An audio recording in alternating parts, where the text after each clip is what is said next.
فکر ما ریشه در نفس داره و نفس ما ریشش تو تاریکیه. حالا فکر خوب باشه یا فکر بد فرقی نمیکنه.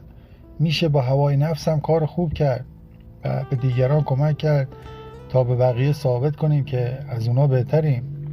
فکر برای کارهای معنوی ساخته نشده. فکر برای این کاری ساخته شده که ما بتونیم امرار معاش کنیم، کارهای روزمره‌مون انجام بدیم، برنامه ریزی کنیم. فکر برای اینا ساخته شده. کار خوبی ارزش داره و تأثیر داره که در لحظه انجام میدیم، راجبش فکر نمی کنیم که این آدم خوبیه یا دروغ میگه یا راست میگه. این کمک وجودیه. وقتی به یه نفر عشق میدیم و حتی نمیدونیم اون شخص کیه، این ارزش داره برامون و باعثمون رشدمون میشه. و ما باید یاد بگیریم که اگر کار خوبی هم انجام میدیم، وجودی انجام بدیم.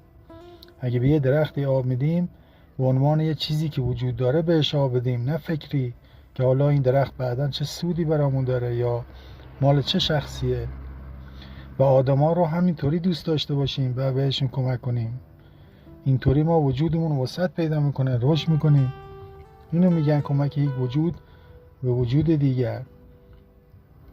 اینطوری ما احساس بودن میکنیم و با صدای پامون یا وقتی یه نسیمی به بدنمون میخوره ما زیر رو میشیم.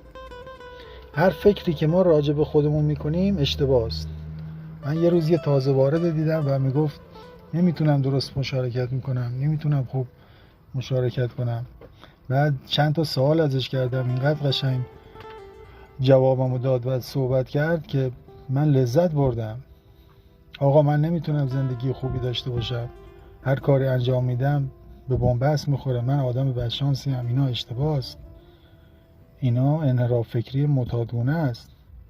یه موقعی ما فکر میکردیم نمیتونیم مواد نزنیم و زندگی خوبی داشته باشیم و از زندگی لذت ببریم و کار کنیم و اینا همه اشتباه بود. فکر ما همیشه برخلاف پیشرفتمون عمل میکنه.